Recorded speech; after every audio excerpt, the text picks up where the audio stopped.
should serve as a blinking red light for Republicans. First-time Democratic Party candidate Caitlin Dray has not only won the Iowa Senate District 1 seat, flipping a Republican seat to Democratic control, but has broken the Republican supermajority in the Iowa Senate in doing so.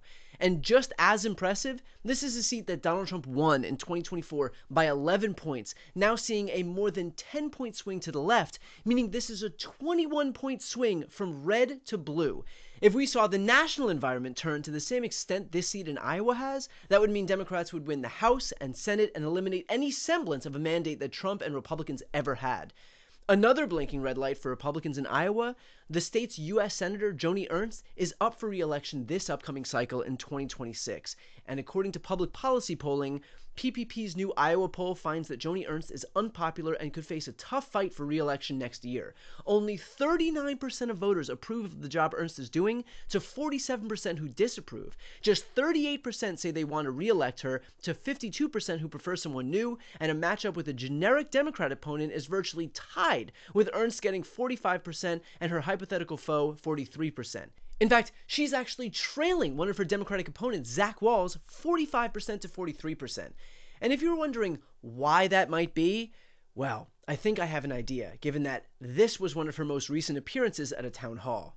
When you are arguing about illegals that are receiving Medicaid benefits, 1.4 million, 1.4, they are not eligible. So they will be coming off.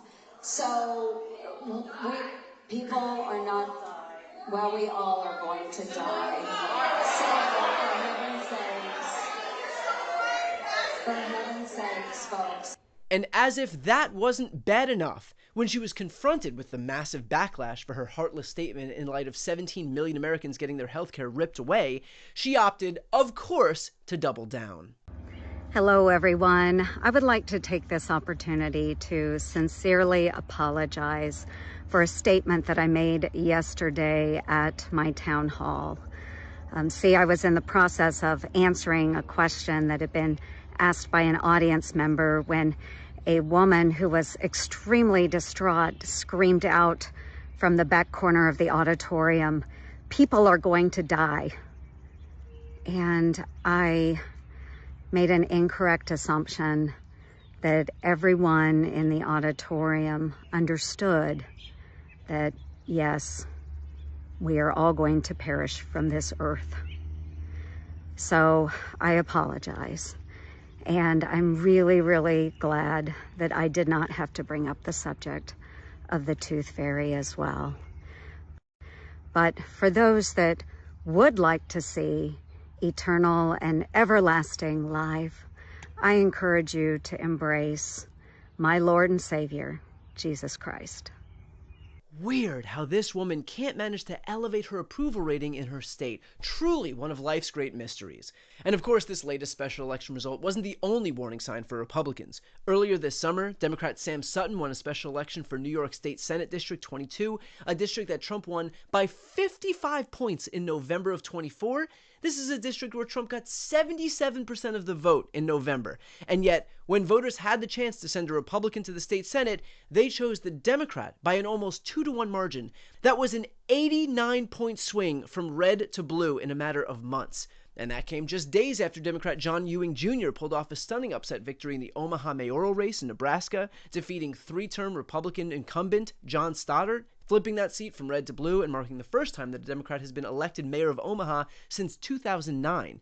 And as we've seen so much throughout the country, Trump has dragged down the Republican Party like a human anchor, and this is the result. Hell, it's not even limited to our own country. If you're a conservative anywhere in the world, chances are your tangential relationship to Donald Trump will mean that you're going to lose an election, as was the case in Romania, Canada, and Australia. When I say there is no place on earth that you're safe from any affiliation from Trump, I'm not joking. Here's Canada's Mark Carney making it very clear where he stands as far as Trump is concerned.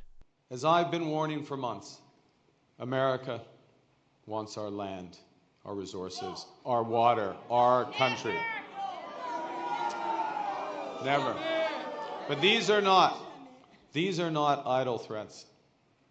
President Trump is trying to break us so that America can own us. That will never That will never, ever happen. And just like in Canada, here's Australia's Anthony Albanese calling out Trump over the trade war. But the Australian people have every right to view this action by the Trump administration as undermining our free and fair trading relationship and counter to the shared values that have always been at the heart of our two nations' long-standing friendship. This will have consequences for how Australians see this relationship. These are uncertain times, but Australians can be absolutely certain of this. Our government will always stand up for Australian jobs, Australian industry, Australian consumers, and Australian values. Of course, now Romania, Canada, and Australia's conservatives can join the American conservatives who've sat idly by as Trump has unilaterally destroyed their own election prospects. Since Trump took office, where he demanded total fealty from his party and then went on to send costs surging, spike inflation, alienate the US on the world stage, now the rest of his own party here in the US is forced to bear the political burden. And the electoral consequences have been beyond apparent.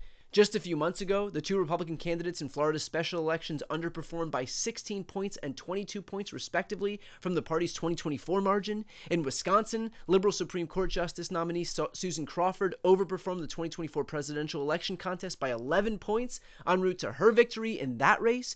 In Pennsylvania, Democrats overperformed by 15 points and 17 points in two state legislative seats en route to victories there, one of which solidified Democratic control of the Pennsylvania State House, and the other of which flipped a seat from red to blue. Across the U.S., of the dozens of races held since Election Day in 2024, Democrats are seeing a roughly 11-point swing to the left, with several of those races seeing Democrats flip seats formerly held by Republicans. In other words, we are seeing both domestic and international backlash to Trump's erratic style of governance. And if all of this feels remarkably similar to what we saw in 2017, you'd be right. After Trump's shock victory in 2016, Democrats began outperforming expectations in special elections across the country. They flipped a state Senate seat in Delaware by 16 points. They won a state House seat in New Hampshire that had been in Republican control for 30 years. In Virginia, they came within a hair of taking control of the House of Delegates, picking up 15 seats when most analysts had predicted they'd gain maybe 5 or 6. And what happened after all of that? The 2018 midterm saw Democrats flip 41 House seats by the biggest margin in modern American history and take back majority for the first time in 8 years.